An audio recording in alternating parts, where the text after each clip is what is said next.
What's your first name? Sorry. Okay.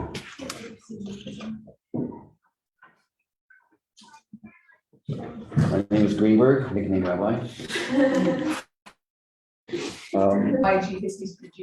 Yeah, Gigi. Okay. So we're going to continue actually on Sichos that last weekend. As usual, we don't finish, but we start. So we got caught in the middle because I talk a lot about other things before we start Sichos, so we didn't have time to finish the Sichos. So we're going to finish chapter 1 of Pirkei Avos. You should have copies from last week.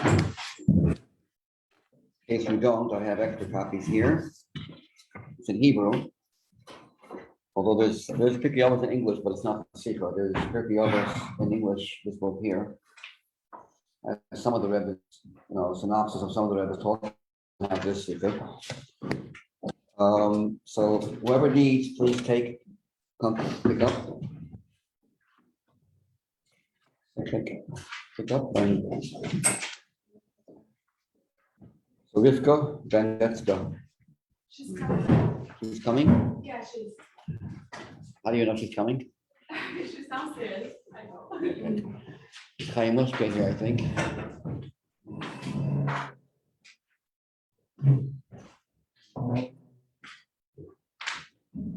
Sarah is here. Circa. Circa here. Circa, not here. No. Ariel. Here. Every now and then you come, right? Okay. Bracha Simcha. Chava, is Chava back? Chava Krimko? Rotem is not here. No, Rebbe is here. So. Hey. I know it's very busy, so we don't see it. Sofa, yeah. Liba Rivka. Not sure. The Gila White. She's downstairs. Sarah is not here. Iyar Zigerman. That's who you are, right? Iyara, the name? Interesting name. Wow. Sarah Goldenberg. Sarah Kelly. Okay, very good. Now, I have to go and summarize the Sichos we learned last week. But before we do that, I want to mention something about the counting of the Omer, and also about the parsha I had written on the board over there. First, the Omer. Question is asked: why is it? And tell me if you heard this question. And even if you did, say you didn't. No, tell you the truth. The question is asked: why is it that we count? Since we're counting, why do we count the Omer? So our sages say, Rabbi Nissim says that when the Jews heard the news, the incredible, extraordinary news that we are about to receive the Torah in 50 days, they counted. They couldn't wait. They were impatient. Based on that reason, the question is asked, then why do we count up? We should be counting down. 50 days to go, one day happens to fall, 49 left, 49, like 59, 50 bottles of beer on the wall and one falls.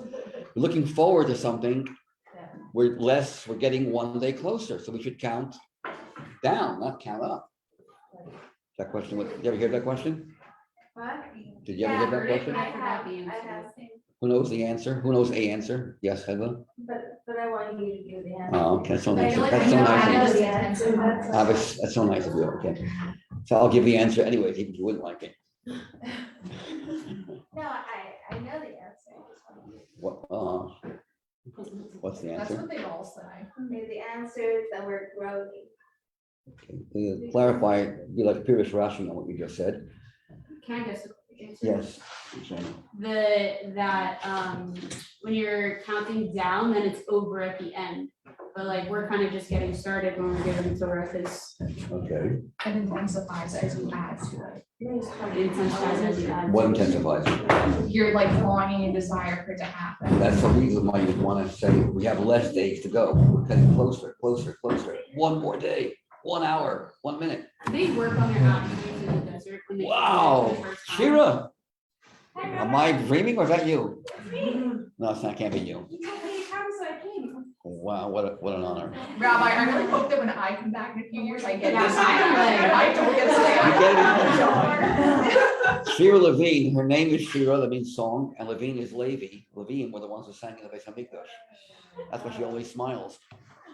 So I still want this reaction. Yeah, I'm gonna try if I don't Yeah, get well, you have to come back then. I mean, God willing, I have to leave first. Will you give me that back when I come back? Anyways, the answer to the question is like this. It answers also other questions. When we count the Omer, we're not preparing for Matan Torah and have nothing of it until we get there. But actually, every single day we are acquiring one attribute of Matan Torah. We are Matan Torah.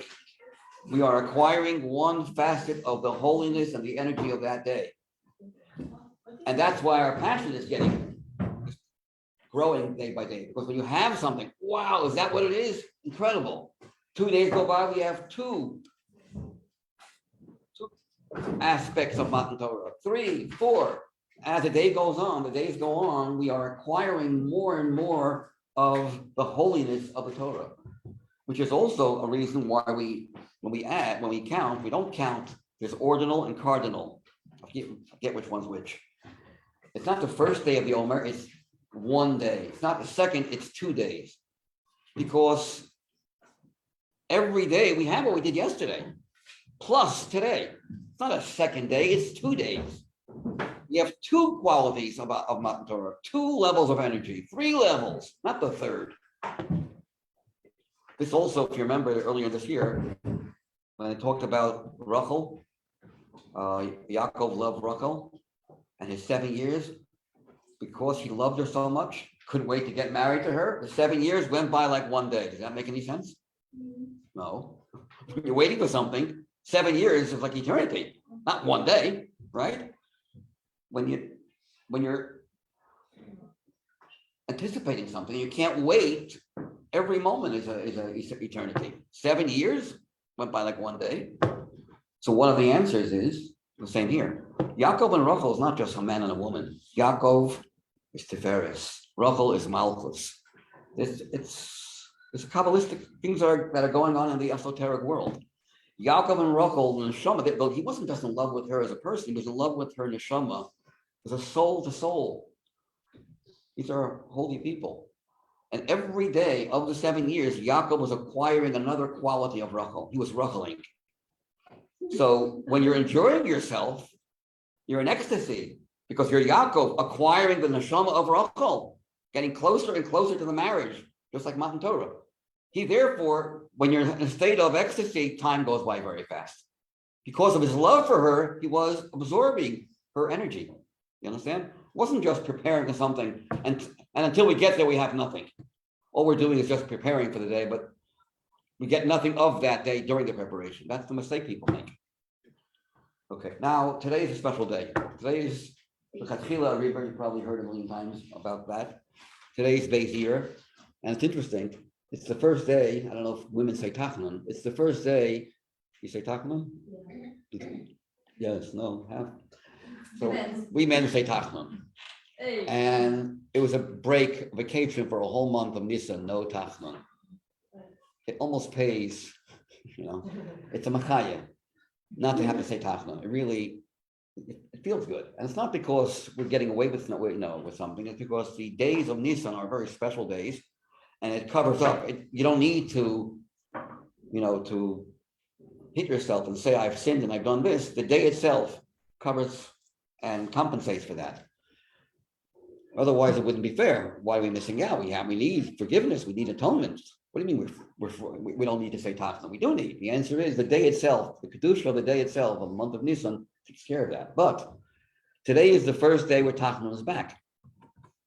And what's today? Today is the day of the Rebbe Maharash, the 4th Lubavitcher Rebbe's birthday. And what was special about the Rebbe Maharash? He said the whole world says when you can't jump over, you try. When you can't go under, you have no choice and you have to jump over. And I say, l'chatchila river. Don't look for the easy way out. If you have no choice, then think big. Think big to start with. I did think big, because you're special. Don't look down at yourself as a survivor, but look at yourself as a thriver. as someone who thrives and is growing. As you've probably heard a million times, I'll get to you in a second, that we're not just plain people, we are ambassadors of Hashem. We are shluchei Hashem. We have pieces of God in us. That's why I quoted the pasuk over there. Be holy because I'm holy. Yeah, you're holy. You're God. Why should we be holy? Your holiness is derived from my holiness. You learned that yesterday, probably. In the class we had yesterday, Kedoshim tiyu, ki kadosh ani, for I am holy. What kind of answer is that? What kind of explanation is that? The answer is because our kedusha is derived from Hashem's kedusha. That's how holy you are. And then it says the following. It goes even beyond that. This is a quote from a Medrash. The Medrash says, Yachol kamoni. I might have thought that if we're going that far, I might have thought that the holiness of a Jew equals to God's holiness. Talmud Lomar. Sure,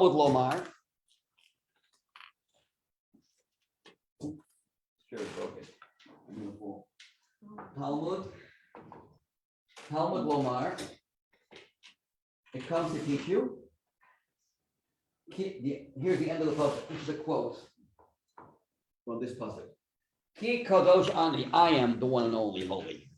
You're holy because of me, but I am holier. Kedusha, see, my holiness, l'mayla mikdushaschem, is above and beyond your holiness. Guess what Chassidus says? Totally different. Again, how do you translate Yachol? I might have thought mistakenly, that you're like me. Talmud Lomar, to offset that mistaken notion, Talmud Lomar, the pasuk says, no. Ki kadosh ani, I'm greater. But Chassidus says like this. Yachol means able. Not I'm able to make a mistake. Yachol kamoni, you can be as holy as me, says God. Talmud Lomar, and what do these words teach us? Ki kadosh ani. Kedusha si l'mayla. Put a comma over here. Put the comma over here. Kedusha si l'mayla. My holiness, me kedushatchem, is derived from your holiness. If you act holy, I become holier in heaven. Hashem is saying, not that you are derived from me, I am derived from you. What happens in the heaven, up in heaven, the holiness that resides in heaven is derived from the way a Jew conducts himself in this world. If that's not thinking big, I don't know what is. So this week's parsha where Hashem says, you are so holy that you can make God holy. Not only that you get your holiness from him, as the Maggid once said, once I'll answer your question, Da ma'alemayla mimach. How do you translate that? Know what's above you. Think about God. People thinking about God more often, we would be in better shape. Okay, that's a simple meaning. Says the Maggid, it means much more than that. Da ma'alemayla. No, whatever happens up there, mimach, depends on you.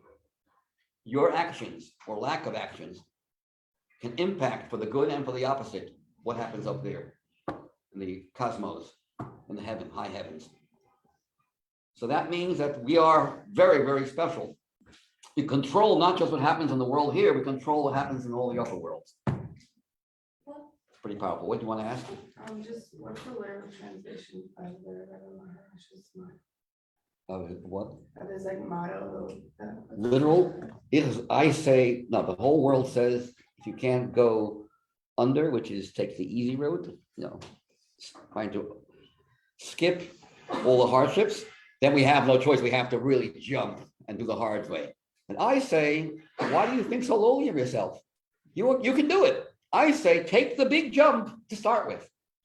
So it's interesting. Today is the day where we start the counting. I mean, we didn't start today, but today is Iyar. What is Iyar known for? Huh? Healing. Huh? What? Who's Copy this? now. Healing. Okay, but that's not right. Yeah. I didn't mean that.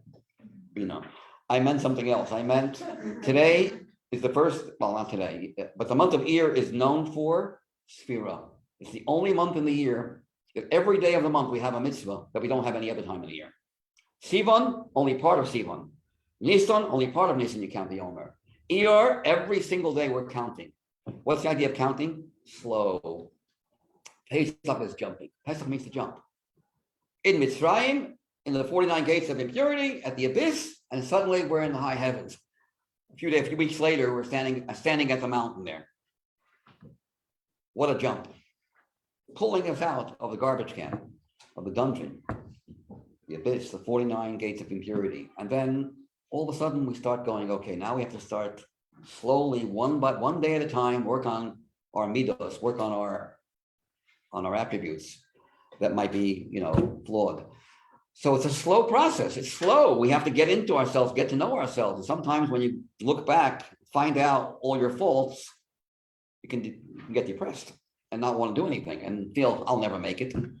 Because Sefiras HaOmer demands one day at a time. Focus on one thing. Don't speak in general. I'm a good guy. I'm a good girl. Go ahead and focus on I need improvement. No. What exactly you need to improve today? Get into the nitty-gritty details. Well, that seems to be the opposite of jumping. Comes the first day of Iyar, actually the first day after Rosh Chodesh, and you get the Rebbe Marash saying, no. Even when you're doing things slowly, but believe that you can jump. Believe in yourself. Believe in the power of Pesach as you go slowly. Yes, you have to go slowly, but you're not limited, and therefore you have to go slowly. Hashem wants us to go slowly. But who are we? Ambassadors. We are powerful people that can make leaps and jumps whenever it's called for. Now the month is the month of taking little by little, one by one, each midah at a time. So first they tappen us back. First they come back to a normal routine. And yet it's the birthday of the Rebbe Marashi says, think big. It's an interesting concept. What else did I want to share with you? Here's a question. Yeah, now what's your question? Is this the same concept as in Melech Olam? Not exactly. I see the relationship, but it's not exactly the same. Melech Olam simply means that you can't be a king if you have no subjects. It doesn't say that the nation makes the king greater. That the fact the nation, well, in a way it does. In a way the king, but by Hashem could be a melech without a nation. In fact, he creates us, so we're not there before, and then he becomes a king. He's a king anyways. Adon Olam Hashem Alak B'Terem. He's a king before we exist. So to say that Hashem grows is a powerful, intense statement. I would say that in any other yeshiva besides Chabad, they would call me a heretic. They'd throw me out of here and I'd get fired. I wouldn't be here next Tuesday or this Friday. But Chabad has a whole different approach where we understand the holiness of a Jew, how special we are, and what powers we have. So it's not. Hashem many times says, if you disagree with me, because we have the rabbis who disagree, Hashem says, in my view, this is how the halacha should be. But if you, based on the rules of how you understand the Torah, the halacha should be differently, I give in, I surrender.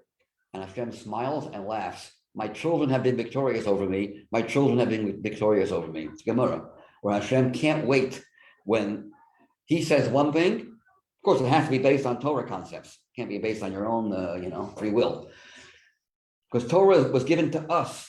If logic does not make any sense out of Hashem's view, we're allowed to actually disagree. But that's a long story. I'm not going to get into that right now. It's a whole subject of its own. Okay, let's get back to Pirkei Avos. Pirkei Avos, Perek Aleph. We had a very interesting Mishnah. Again, whoever needs copies can pick it up over here. We had an interesting Mishnah in the first chapter of Pirkei Avos, Mishnah Vav. And the Mishnah said, I'm going to just summarize, I'm going to go further. We didn't get to the answers. I'll just go over all the questions. There were a lot of questions asked. We started the answer, but never really got into it. I don't think anyone remembers. My experience is that every time I ask questions about the previous class, no comment.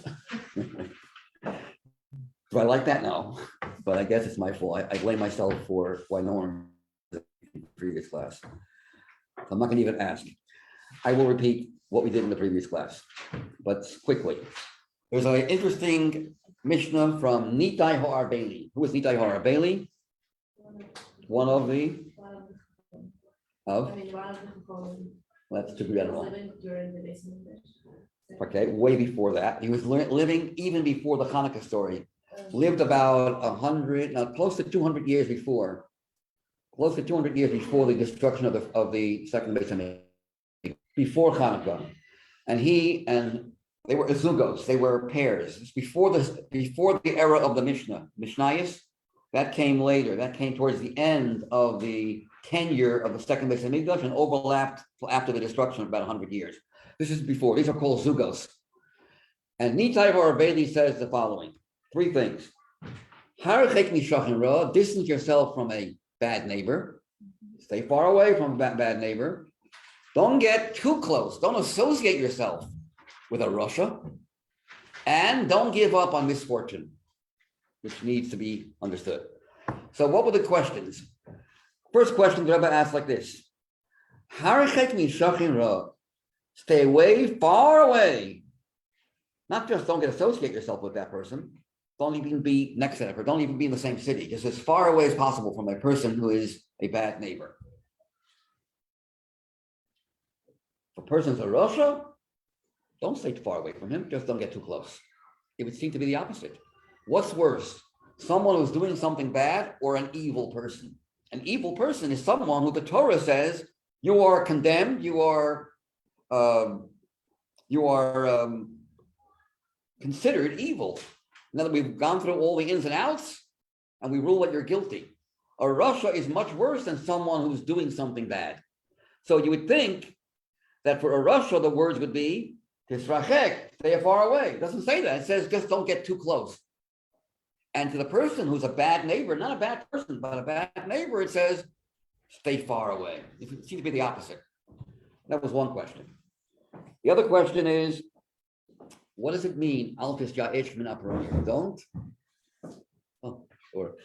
give up. Don't despair on misfortune. Are we looking forward to misfortune? What does that mean? Don't give up. Misfortune will happen. So one of the commentaries say it means if you see someone who's really a rotten guy and deserves retribution from the one above, it's not happening. Don't give up. He or she will get their just due. That person will get punished. It might not look like it right now, it's going to happen. So the Rebbe asks, is that what we're wishing for someone? Wouldn't we want to wish that person should do tshuva? Wouldn't we want to rather say that this person is evil, but you know what? That person will come back. Wouldn't that be our wish? Why are we wishing the person to get punished? And we're saying, don't give up, don't worry, it'll happen. That's question 2. The third question, well, before the third question, what's the other meaning, the other way of translating that statement? Don't give up on misfortune, on your own misfortune. If things are really down in your life, you're going through a lot of pain and suffering and trauma. You never know of these things. People are going through tough times. Everyone has their package, And you might want to give up because of that. Just like, I can't take it anymore. Don't give up because of your misfortune, because of things that are not going your way. So the Rebbe says, okay, that makes sense, but it doesn't fit into the words. Because here the wording should have been, Al tisyaesh, don't give up because of your misfortune, not don't give up on your misfortune. The words of the Mishnah are, don't give up on your misfortune, meaning hope for your misfortune. Makes no sense.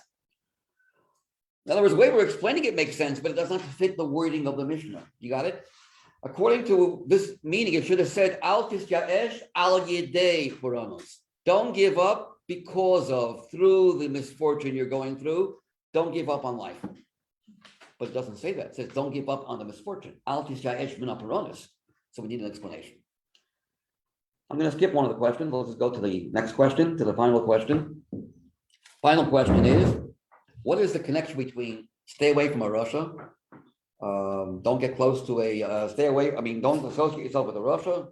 Distance yourself from a bad neighbor. Don't give up on misfortune. What's the connection? So according to the first shot, it would make sense. We're telling you not to stay close to a Russia. Why not? Looks like you have a good life if you don't behave. People look at it. All my friends that are from are not going, they're having tough times. And this guy is, this girl is living it up. maybe I'll join her. So the pasuk says, so the Mishnah says, don't be so sure that that person won't get punished.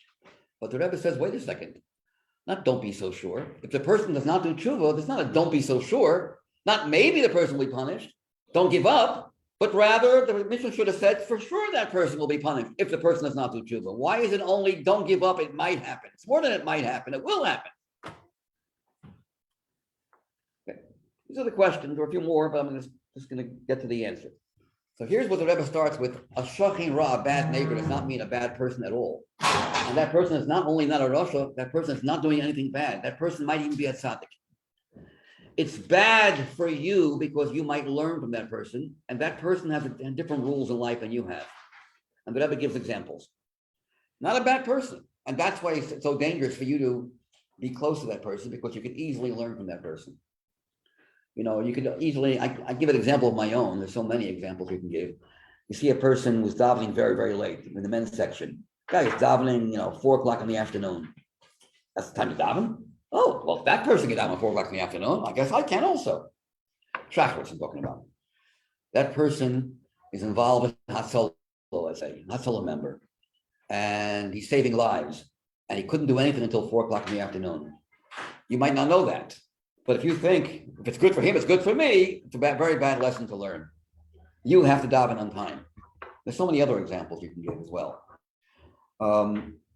Or you never know what that person might have been davening the early hours. That person might have been davening since early morning hours. You don't know. You don't know the whole. You can't learn from people. Not everything that applies to your neighbor applies to you. That's why it's kind of dangerous to derive lessons, even from the things that your neighbor is doing. And he's a good person, and might even be a tzaddik. You can't learn from that person. Let's see the Sichos inside finally, and we're going to finish the Sichos today. That I can promise you. Okay, so let's go to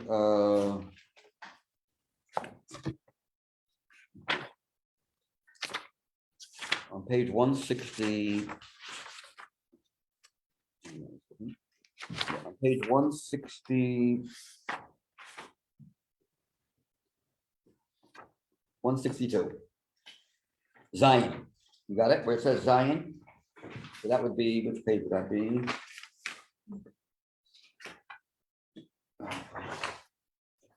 It's not on the first page. It's on the bottom of the bottom right side of the second page. It's here, this one. Take this one down. Bottom right side. Hebrew. Hezber hadvorim. To clarify the matters, all the questions we asked in the following. Habitui, the expression, harishek mishachin ra, keep yourself a distance from a bad neighbor. Mufna is geared, klape, towards mishu ra betur shachen. Someone who's not a bad person or even doing anything bad at all, but rather just bad as a neighbor for you. And even if when he is by himself, or he or she, as a person of themselves, Einoi Ra Klal has no bad at all in them. Hadvorim nitnim lahavana al pi dugma. We'll understand this based on the dugma, on the example that was given by the Maggid. This I did actually mention last week's share. Hamagid Mezritch Omer, the Mezritch Maggid says, B'kesher le'maimer Razal, in reference to the saying of our sages, Al Yomar Adam efshi bebasar chazir. One should not say, I hate chazer. I hate those tray food. It's disgusting. I feel like puking when I go around that. I walk around that restaurant. Oh, I hate it. How could you eat tray? Don't say that. Say, I could eat it. And just like that. I would, but I won't, because God, I would meaning I could, but I won't because God doesn't let me. Don't say I can't stand it. Say I could stand it, but I am a servant of Hashem, and that's why I won't do it. That's good. Only boys sleep in classes. Girls are on their phones. A joke wakes people up. Okay. So, you wake. A Baal Tshuva who just came from that lifestyle should never say, I can eat a cheeseburger. We're good. Because if you say that, you might easily fall right back to where you came from. It's risky. Now you have a tzaddik, your neighbor is a real tzaddik, and he keeps on saying out loud, "Basar chazir, no problem." Well, if he can say so, maybe I should also say so. No, it's not for you. That's the example the Rebbe gives. So that does not apply. Again, don't say EFC. EFC means I can't tolerate bibasar meat. That's not kosher. Ella, but rather say EFC. I could tolerate it, but what can I do? I can't. I'm not allowed to eat it. What can I do? Avisha b'shamayim, my Father in heaven, gozer alai, decreed upon me not to. I am God's servant. Shekach tzarich lomar. Who's supposed to say that? Only someone who never experienced any kind of tray food. Rak tzadik sholechata me'olam. That doesn't mean that someone never sinned before. It means who never sinned with tray. It doesn't have to be a tzaddik. But tray food was not one of your yetzer haras. That wasn't one of your. You never had any issues with it at all. You were always kashrus 100%. A tzaddik in that issue. So for a person like that, you should say, I'm only abstaining from this tray food because Hashem said so, but I can see myself eating it if not for Hashem saying so. But who says this? Who never sinned with this sin. Who can easily turn to bad. Sura means turn. Surora, his deviation is towards his past. He is apt to come in contact with the not good things of his past. So his statement should be EFC, I will not, I cannot, I hate it. Get yourself to hate Chazir because that's the only way you'll be guaranteed not to fall into your past lifestyle. So here's one example. So the Rebbe says further on like this. All matters of the inner part of Torah are reflected in the revealed part of Torah. The Rambam paskins in the laws of deos, which are the laws of people's characters, a different kind of character traits people have. He talks about people that are extremely extravagant, spend all the money for they just spend and waste money, and then there's miser. Take the in between, take the middle road. Don't be extravagant, over extravagant, and don't be over miserly, obviously. Be somewhere in the middle. That's for normal people, for people who have not deviated. But if you deviated to the one side, it's good to go to the other extreme, especially when it comes to arrogance. It says no, not supposed to be too humble and look down and make yourself into a shmata. That's not good. And you can't also be arrogant, conceited. Middle road. But what happens if a person has a big flaw of arrogance and is conceited and does things and hurts people as a result of that? And that's one of your tests in life. Then you got to go to the other extreme, bend the thing the other way, and then ultimately get to the middle. Like we have a piece of paper, bend it this way, then it straightens out. You go to the extreme, and then you get to the middle. So what happens? What happens if a person who needs to go to the extreme looks at his neighbor who doesn't go to the extreme? Oh, if he doesn't go, why should I go? Because you are different than him. You have a different past than that person has. It's an example given by the Rambam. Yes. That's why usually there's people that are extreme in one side, so they become extreme on the other side, and they don't have the middle. No, that will help them get to the middle. It will just eradicate the extreme. One extreme neutralizes the other extreme, and that helps them straight down, get to the middle. That's the Rambam writes. Rabbi? Yeah. Wait, so just to clarify, the Baal Tshuva is supposed to say, I abhor, I can't stand stray food. Yes. I can't, and the tzaddik is like, I can, but Right. I won't. So the tzaddik is a good neighbor, but not for you. It's a shochem ra for you. It's subjective. It's not a bad person at all. He has different rules in his life. And then we have the Rambam's example. The middle road, not to turn to either one of the extremes. And he also specifies in detail all the middle roads, all the different kinds of extremes that people can have in life. In reference to various different character traits that are two opposites. And he says, this is all true if you have never gotten to the, deviated. But if you've gotten too far to one side, go further to the other side to even things out. Conduct yourself sort of extreme for a period of time, until you turn back to the good way, meaning to the middle way. The himida habeinin is, what's the good way? In the middle of all the different tendencies people have. Kolomar, Misha Sota, one who has deviated, Lekivun, to the direction, Kitzoni, Echad, one extreme, Chayav Lefanois, Chayav Lifnois, Achvarak, Lekivun Hamanugad. You have to go only to the extreme opposite. Udido, and for him, Ein Tova Haderech HaEmtza'it. For that person, the middle road is not good enough. Then the Rebbe says about health. What about health? There are certain foods that a person should eat. But if you're not healthy, if you've messed up and you didn't listen to the Rambam's orders and you ate some real unhealthy food, then the rules I gave for healthy people don't apply to you. Don't learn from the rules I've given to healthy people. So even when it comes to natural everyday life, you have to understand that not every diet is good for everyone. It's true about so many things in life, insurance. I go really down to earth now. Insurance, health insurance, they're all different policies here. And for some people, health insurance, as long as the premium is low, that's what's good for me. I need to have a low premium. But you know what? It's good for the premium, but yeah, they don't cover so much. How about if you have someone who's disabled in the family? They're schwach in that area. They're good if you're healthy. And there are other insurance, companies that are high premium that you got to pay a lot. But you know what? If you're in trouble and you have real heavy disabilities, it will cover much better. So it depends what your needs are. Everything's different. You can't really judge. It's Pashut and Gashmi is that way. Yes. The question is, who do we consider as a neighbor? I mean, why should I mind about neighbor? Like Someone who you associate yourself with, who you're close to, you daven every day with that person, you're learning the same school with that person, you see that person on a daily basis. That's called a neighbor. It comes to the friend, no? Like there is written about like friend and like. But a friend could also be, usually a neighbor means someone you see on a daily basis. So it's not just any friend. It's a friend that you're in touch with and you see how that friend acts on a daily basis.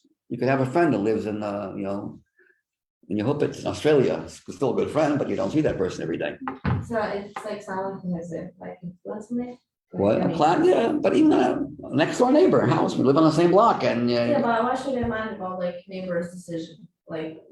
so it's not just a neighbor. It's a neighbor in a lot of different ways. First of all, a neighbor on your block, and a person also is a friend of yours. You know that person. You grew up together, and you feel that you can learn from that person. So you got to be careful. Not every shachin who's good is good for you. That's what they're saying, and you got to stay very far because it's so easy to learn from that person. That person's a good person. That's why you got to go to the extreme. Don't even get close. Don't be friends with that person. Don't learn from that person's behavior. Understand that person has different rules than you have. Okay. Now, he says here, all the above mentioned details, create an existence of a bad neighbor, but not bad objectively, bad subjectively for you. But as a neighbor, as a close constituent person who's close to you, therefore also I skipped. I'm sorry. I just skipped the whole graph here. Oh boy. Okay. I'm sorry. I skipped a lot. My mistake. Let's go back to page. What did I just do? Page 162 on the bottom. My mistake. We're talking about Brias Haguf. Let's go back to the bottom of page 162. The Rambam suggests different methods of how to keep yourself healthy. He says, I promise you, if you follow my rules, you'll be healthy. He says, I'll give you one example. Don't overeat. Always leave leave 1/3 or 1/4 of your appetite over. It's healthier than to eat until you're full. Don't drink while you're eating. Drink at the end of the meal. And a lot of other things. Taking a shower before you go to sleep is extremely healthy. A shower before. Don't take a shower after you eat. It's not healthy. You need to wait a little bit. Certain things you shouldn't be doing right after what you've eaten a full meal. You got to wait. Going to sleep, for example, you should not go to sleep on a full stomach. Likewise, talks about exercising, different kinds of exercising that are good, that are not so good, and different foods. Some are healthy, some are semi-healthy, some are very unhealthy, some are extremely unhealthy. Not all these foods today apply. They're just, the nature of biology has changed a little bit. So not everything the Rambam says applies today exactly. But in general, most of the things he says do apply. They're commonsensical, and every doctor today will agree with the Rambam. Yeah, so but he says, Ani Arevloi, I guarantee you, he says, look at the bottom of the page, very last line. Ani Arevlo, I am an Arev, like a guarantor. That person will not get sick. Most sicknesses come from bad eating habits. Most of, he adds, Ki Arevuzu or Arvuzu, what I'm guaranteeing, is only someone who conducts himself healthy his whole life. But a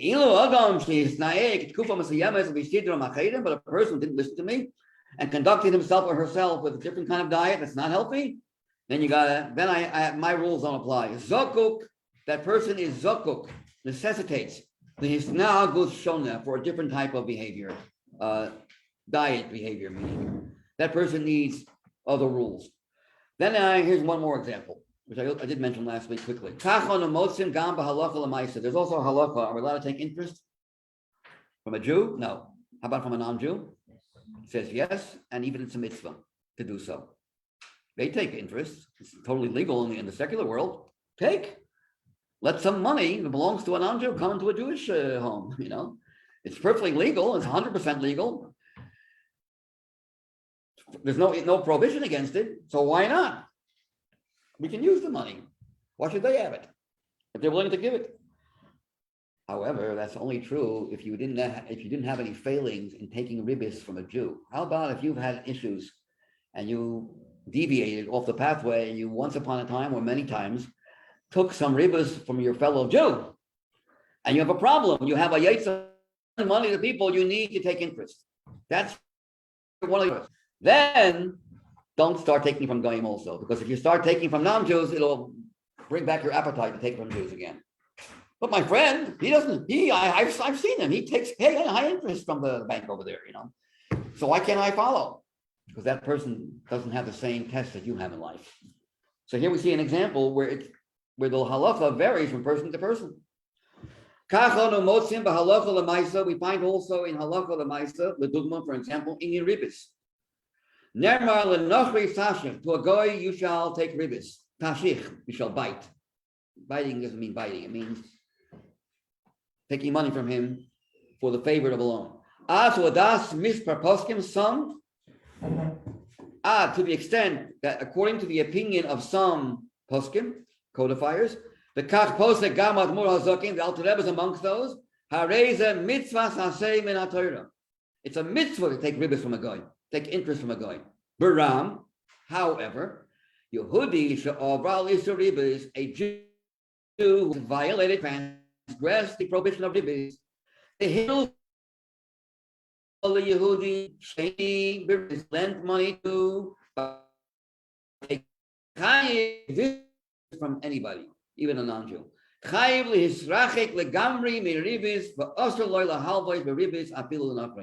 He should be careful and not even lend with interest to a non-Jew. So the Rebbe says here, all this creates an understanding of what a bad neighbor can mean. Good person, but bad as a neighbor, bad as an associate of yours. As a neighbor, he's bad for you. That's why the Mishnah says, it doesn't say Shachin Rasha. He's not a Rasha. In fact, he might even be a tzaddik. Shachin Ra, meaning it's bad for you to learn from him. That's the end of this piece.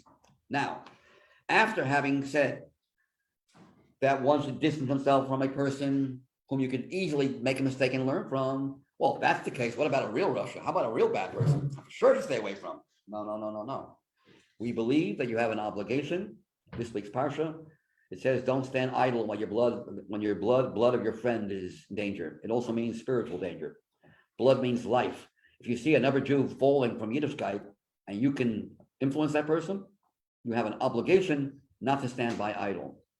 You makar that person. Don't learn from that person. Don't acquire that person's traits. I know, I actually heard from a shlucha. I am devastated when I heard this. A shlucha telling her daughter, we have to dress immodestly, otherwise it won't have any impact on our non-religious friends. We have to really adapt and start dressing like them and acting like them a little bit so we can bring them back up. God forbid. That is so wrong. And they want to see, they need to see someone they can look up to, not someone who's just like them. Yes. But like, it says like in a different place in the Pirkei Avos, don't like, I think so. The surroundings where you are, where your surroundings, so they have,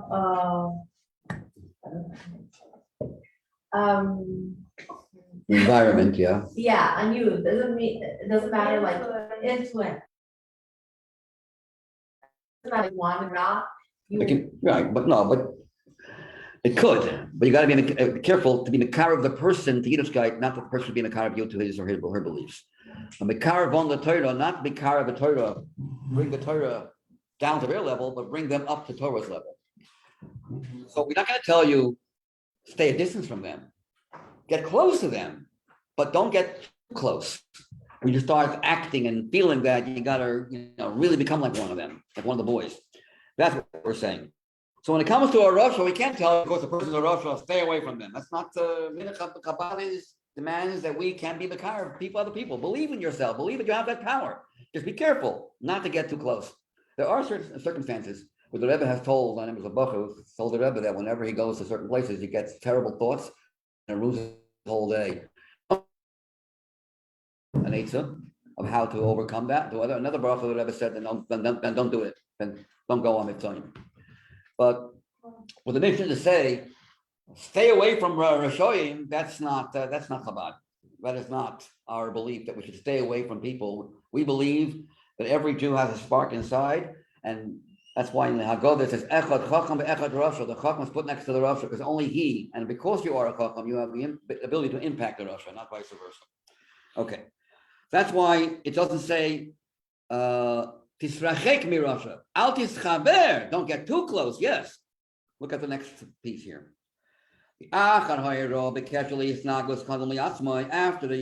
it says how you have to conduct yourself. So the Chol Yehudi Habaydos Yam Yucheles Lo. Every Jew has his own avodah. And you got to be careful not to fall by learning from a friend, a neighbor who has a different set of avodah. The Tana gives a different directive. No saying Hatana Hirosh Neo Bekesha Le'ofano Avodah Mazulas. How do you deal with a zulas, with somebody else? Altis chaver l'rosha. What does that mean? So here, as I said, outside, kam bo diuk. Here comes the diuk. Habitui, the expression, the altis chaver, not stay far away. Just don't become an associate of that person. Below harchek shachen. Afilu klape brias bialma. Don't stay far away from that person, even if that person is as lowly as having nothing going for that person other than being a creation of God. There are some people that there's no redeeming factor other than the fact that God created them. Even such people are in a coin with Makarev. You know how he did it, by the way? Shalom Aleichem, like giving that person so much cover, making that person like he really believes I'm someone special. I don't like fooling people. I better start proving. I hate the fact that I'm fooling Aaron HaKohen. He's such a holy man. He thinks look how much cover he's giving me. I think Aaron HaKohen didn't know who that person was. Of course he did. But the musar he gave was a loving musar. He lifted that person up and made that person realize, I better change. I don't deserve all that credit this rabbi is giving me. He's Aaron HaKohen, Moshe Rabbeinu's brother, the holiest man, the high priest. And this man is talking to me like I'm one of them, like I'm a good friend of his. I didn't keep Shabbos yesterday.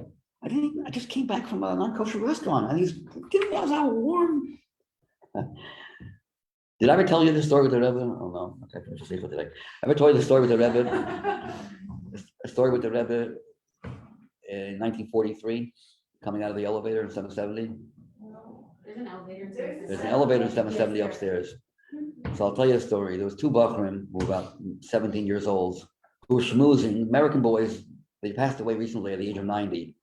Rabbi Edelman and Rabbi what's the other one's name? Edelman and, can't remember, I'll remember in a minute. But all of them, they're both from Massachusetts, Sluchim, Fogelman and Edelman. Rabbi Hirschel Fogelman and Rabbi Israel Edelman, I don't know his first name. They were schmoozing as 17-year-old boys, in between lunchtime, so there's not learning. And all of a sudden the Rebbe was called a Ramash, that's his name, Mem Schneerson. He was known as the Ramash, the Rebbe, previous Rebbe's son-in-law. Comes down the elevator, and they had respect for him even before he was Rebbe. Wow, the Rebbe's son-in-law. And the Rebbe tried very hard to make people think he's just one of the boys. He would wear put a newspaper in his pocket, and he had a brim down, and wear a gray jacket, a gray short jacket that Rebbe would wear, trying to make people believe he's one of the boys. So the Rebbe would go and say, "Want to hear the latest news? I just heard fresh off the press from my father-in-law." "Yeah, okay." I have a problem. I don't think it's a problem, but people are criticizing me lately, people much older than me. My minhag is that whenever I see another Jew, even though the Jew is not religious one bit and just drove to shul, whatever, on Shabbos, I give him a warm welcome and embrace. Shalom Aleichem, how are you? And I smile. And I'm getting a lot of slack from that. People are telling me, you can't just do that, but you're giving like a supervision. You're a big rabbi, and they know that they just didn't keep the Shabbos, and you're not saying anything. It's like you're giving them a green light to continue not keep Shabbos. You can't do that. You're very wrong. And I've been getting muster from people older than me, and I'm getting doubts. Maybe I am wrong. So I decided once and for all, I'm going to find out who's right. I just came down from the Rebbe. I asked the Rebbe, what should I do? Am I right or are they right? You know what he answered me? You know what he answered? What did he answer? You're both right. No. It depends. No. The Rebbe answered the following. He said, we see parents have children, and they have the first child is born. Muslim, you'll find out the love is infinite love. You'll do anything for your child. You can't express the love. It just has no borders, no barriers. You give your life away for a child. You think if there's so much love given to that one child, then that will take away from the second child. Then you can't have infinite love to both. Yes, you can. Surprisingly, there are no limits. And you can have a third and a fourth and a fifth and a sixth, and it's all the same. Then they got very serious. He said in Yiddish, I'll try to translate in English, was hot deficits. It has issues. Can't walk, crippled, can't talk, something wrong with the brain or the heart, disease. This kid is different. And so Zakin beweist der Eberste eigenartige Liebschaft. The Eberste shows an exclusive, not the Eberste, a parent rather, I'm sorry. The parents show an extraordinary, different type of love, in spite of the loves of all the other children being infinite. To this child, it's completely different. It's a different type of love you can't put into words. Says the Rebbe, previous Rebbe to our Rebbe. Likewise with Hashem. Hashem loves every single Yid with infinite love. He's infinite. He knows how to love. Every Jew, no matter who he loves. But then there are certain Jews that have deficits in their Yiddishkeit. Doesn't walk to shul, doesn't put on tefillin, doesn't think, has no thoughts of belief in Hashem. They're missing. And to such Jews who have spiritual deficits, the Eibishter, the Father, our Father in heaven, shows to them an exclusive, a compassionate love, a love that's beyond limits. The Eibishter like, oh, feel so sorry for them. So then should Like we that. not do mitzvahs to get Hashem's Like all of you do, oh, that kind of love. What? So then should we not do mitzvahs to get Hashem's Yeah, No, so a person no. can think, okay, so I want No, that come special love. on. Therefore, that's like saying, if I get that love from my parents, I would love to be born crippled. You're still born crippled, okay? That's why I gave that example. It's not trying to give you any kind of comfort, and feel, maybe it's saying that the Eibishter has Rachmanis on you. Who you like to be a Rachmanis case? It's Rachmanis, it's deep. So he says, and you, my dear son-in-law, behave like God. Just show love to every single Jew. Don't tell them anything. Just embrace them with love. And when you show them a love, that will self-raise them. Your job is to show this incredible, compassionate love, and that itself will raise them from what they're doing. Who said that? The previous Rebbe. The So that was the news. He just related to these two Bachram when he came down the elevator. My father-in-law just told me that I'm right. Now I want to, I'm gonna tell you what the rest of the Sichos says. This is the last part of the Sichos is the most incredible part. I'm not going to get there, but we will get there. So here's what the Rebbe says here. Now, after going through everything, after being a person who was careful not to learn from a neighbor, it's very tempting to learn from a neighbor, to do what their neighbor is doing, in various different things we mentioned. And you are careful with not learning from a neighbor who's bad for you. And you're also careful in Mitzrayim, you are Makar of every single Yid you meet, and you don't take you're willing to take time out from your heavy schedule. If it's something you can do to help another Jew, you go out of your way and do it. That's the case. One might think,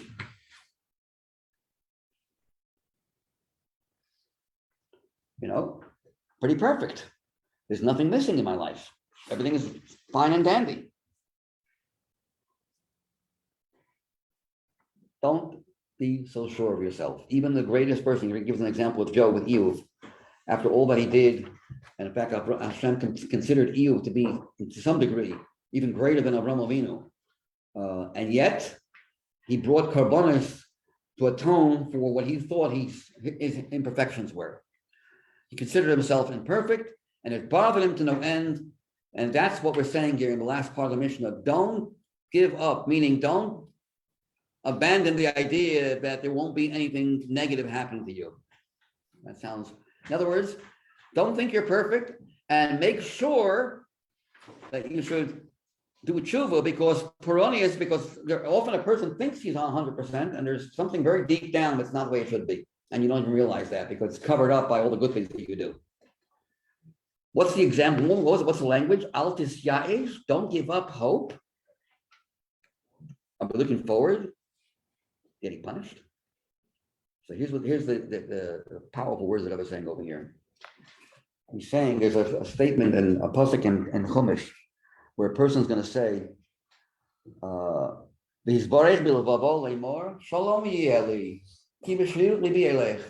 okay. When I go in my pathway of free to do what I want, I'll be okay. He will bless himself in his heart, comfort himself. That's what the pasuk says. You know what the Targum says? Targum Onkelos? That a person will give up and say, I will have a good life. What does that mean? So we learned in Tanya the following. And this is based on an interesting Gemara. But I'll see what it says in Tanya. It says that the fact that people live long life and seemingly a happy life is because they're getting their chayes not from Hashem. They're getting their chayes from Klippa. They're living off something that is very, very negative. Because every time a person sins, who's doing the sin? There's a neshama inside of you that's empowering the act of doing that avera. Without the neshama, you couldn't do that avera. When you do that, your neshama is attached to the counterpart of your neshama, l'mayla, which when you go down, that goes down and feeds the energy of Klippa and strengthens it. And because you're the one who fed the strength of that Klippa, it will respond to you and give you a good life. In other words, when we had the Beis HaMikdash, our connection to Hashem was direct. Jews were, and therefore, if a person did anything wrong, you'd feel it. You'd feel right away it would affect your life. So you can say, well, if that's the case, yeah, it's good that we're in goals right now. Now we can do what we want and we get chayes from Klippa. It doesn't last. It's fake, it's artificial, it's fooling you. It can last for a while, but then it dissipates like it never, and then you're getting your chayes from a source of death. And even though it seems right, it seems very, very comforting that you can do what you want, but you're knowing you're getting your life from a very, very negative source. Now, a person could say, that I'm living a good life, I know I'm not perfect.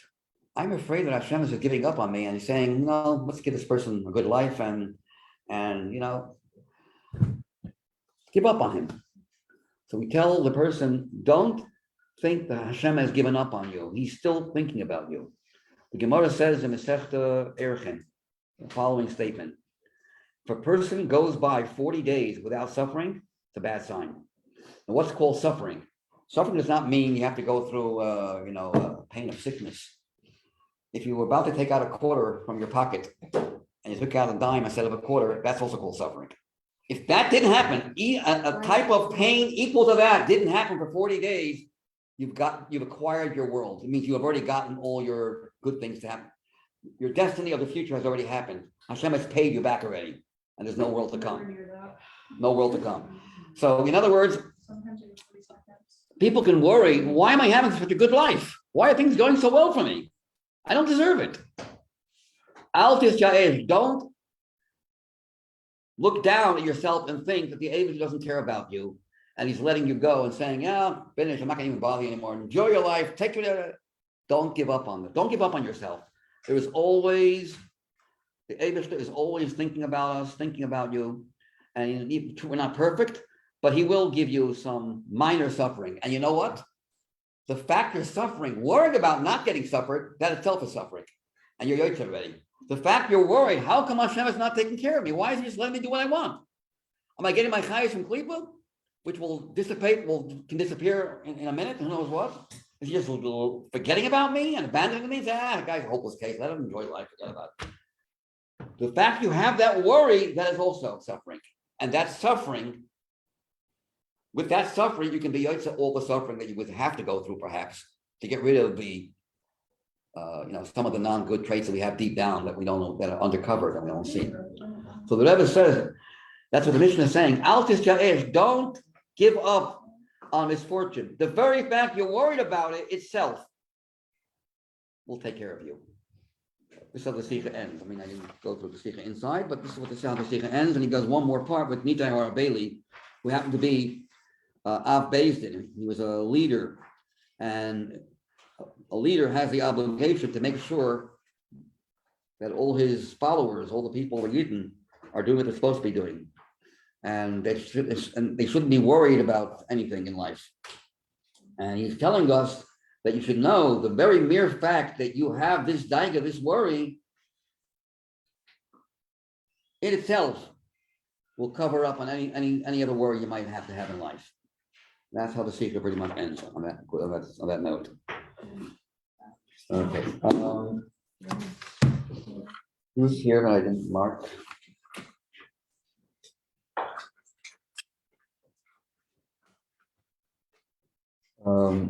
Maya, Michal, Rafa Simcha?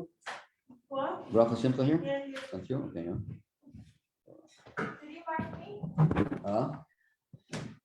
Who's me?